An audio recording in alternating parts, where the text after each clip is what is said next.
Here is a website that shows some dad jokes, and if I click this add a new dad joke button, all of those jokes go away so that I can see this new joke form where I can enter a new joke and it gets added to this list. And if I show the form again, I can type in a short joke and I'll get an error message displayed here to tell me it needs to be longer. And all of this is examples of conditional rendering, which is what I'm going to show you how to do in this video.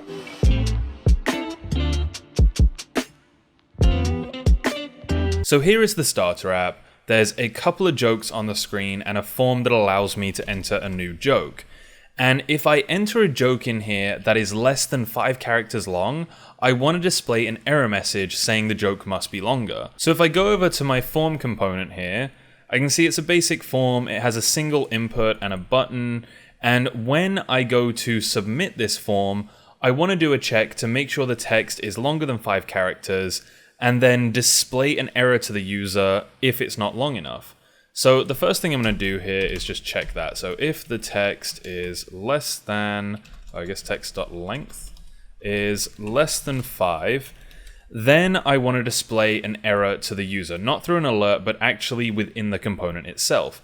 So if I'm causing the component to show something new, I'm causing a re-render here, which means that I need to use state. So I'm going to create an error message here, set error, use state. I'm actually going to have this be an error message, so I'm going to default this to an empty string. And then in the if statement here, I'll set that error to be joke must be at least 5 characters long, perfect, and then I'll return. So I won't do anything else, I'm just going to set that error component. And now what I could do is take this error and put it in here. Maybe I'm just going to put it before the button, so I'll create a new p tag and put that error right here.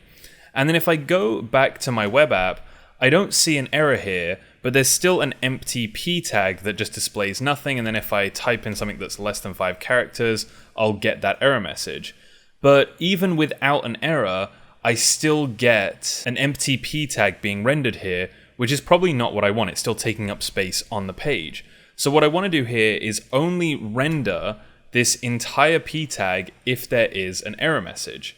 And one way I can do that is to put an if statement up here. So I'm going to say if error, and since an empty string is a falsy value, by default this will be false, but if I set an error message, this will actually be true. So if there is an error, I'm going to return this entire component as it is, but if there is no error, then I'll just return the component without the error message. So one way to conditionally render things is to return different markup depending on some sort of case. And since this will get returned on the error case, no other code will be called in this function and we won't return anything else. We're just going to return this version of the form that has that error message in it. So now if I go back, I can see that's still there, and if I refresh the page and I add something that's long enough, that's fine, something that's not long enough, and I get a different form being rendered here. I get this markup, this error markup being rendered instead. So this can be helpful sometimes, but most of the time we won't want to return completely different markup just because some state changed. So instead of doing this here, what I'm going to do is create a new variable. So I'm going to call this error component, and this will just default to null. But if there is an error, I'm going to define some markup and keep it in this variable. So in this case, I'm going to create a p tag with the error message, and this is just a piece of JSX markup. So then I can take this variable and put it into the form like this. So if this variable is null, nothing will get added to the page. It will just get ignored here. But if there is some markup in that variable, it will get rendered. And we can test that this still works. And we can still see that error message. And if we go back and look at the code, we're doing a very simple check here. We're just checking if this value is truthy, and if it is, then we're going to create a new piece of markup and store that in a variable. And this is a really common case in React. And when we're doing it like this, we can actually shorten this to be a one-liner where I can rewrite it as error component equals error double and the markup I want to store in that variable. Because the logical AND operator in JavaScript will evaluate first the thing on the left of the operator, and that's the error piece of state, which will either be an empty string or not an empty string. If this is a falsy value, error component will be false. And when we put false into the markup here, nothing will be rendered. But if this is not a falsy value, then JavaScript will evaluate the thing on the right of the operator. And if this is not a falsy value, then whatever this value is gets stored in the variable. And this is just a feature of JavaScript that we are using in React to conditionally render this component.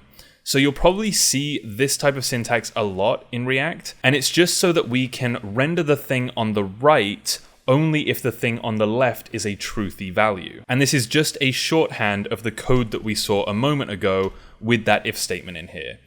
And this can be really nice because we can dump this straight into our JSX. So if I cut this out here, I don't even need to create a variable anymore. I can just put this straight in here.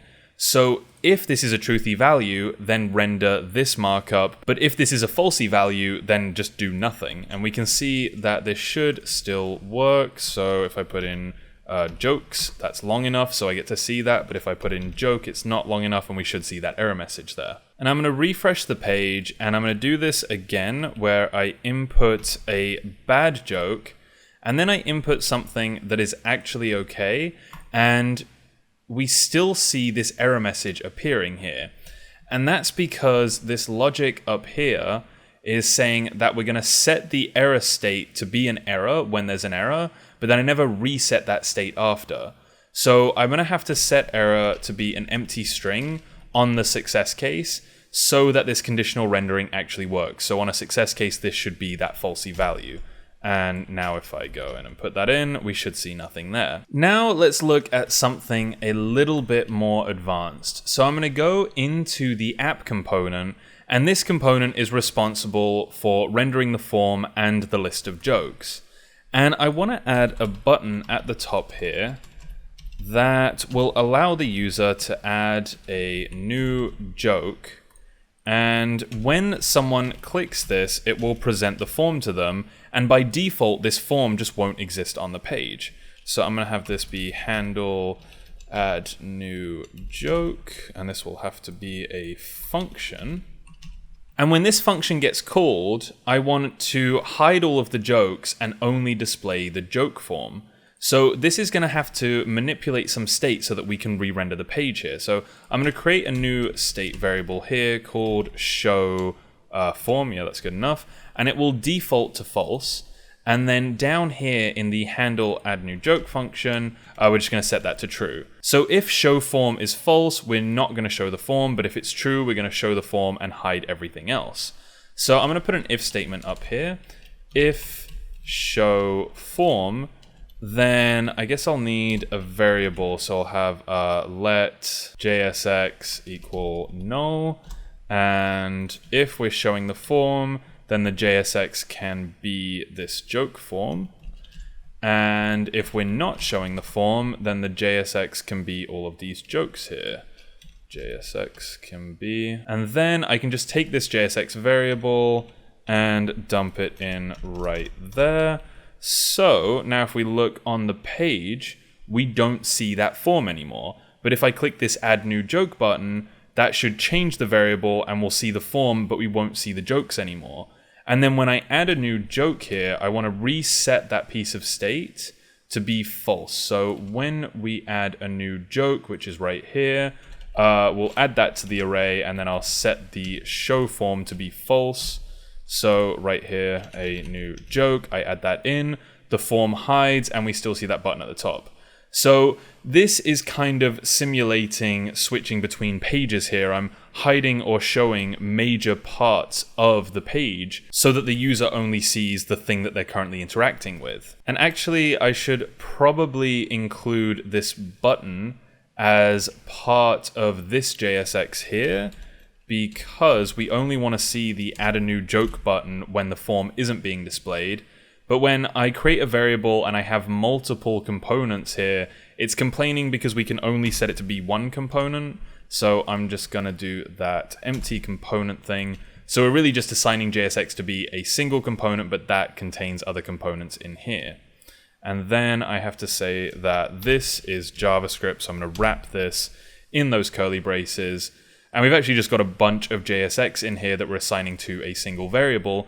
But all of this is fine because then we're dumping that into the bottom markup here, and everything still should work as expected. So add new joke and we see the form, and then once we finally add a new joke, the form hides itself, and then we see that list of jokes here. So this just comes down to the fact that when we update state, we cause a re-render, and we can just use a piece of state to assign some markup to a variable and then put that into the JSX that we're returning from the component. But generally, when we do stuff like this, we don't use if-else statements. We would try and put all of this in line in the markup down here. So instead of creating a JSX variable, I just want that if-else to happen in my return statement. But I can't just dump this into the JSX. This isn't valid. I can't put an if statement and an else statement in like this. But what I can do is use a ternary operator, which is an if-else statement. So instead of saying if show form, I would first wrap this in curly braces to say I'm about to write some JavaScript, and then we're just going to put show form question mark.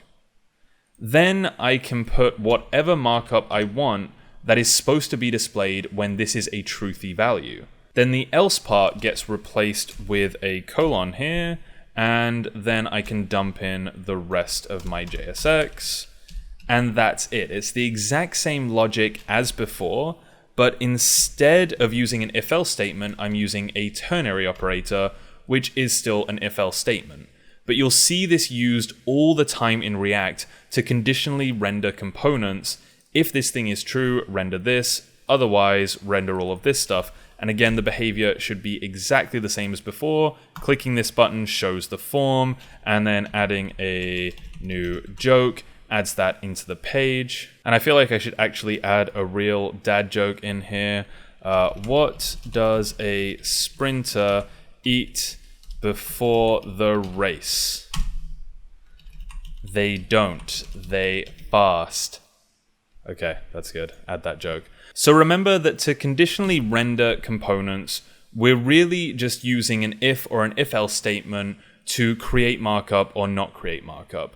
But in React, most of the time when we do this with a ternary operator when we have an if-else statement, or we do it with the logical AND operator when it's just an if statement. And that's it for this video, but I will be making more videos on React, so if you like this video, make sure you're subscribed to my channel so you don't miss any of the other videos I make.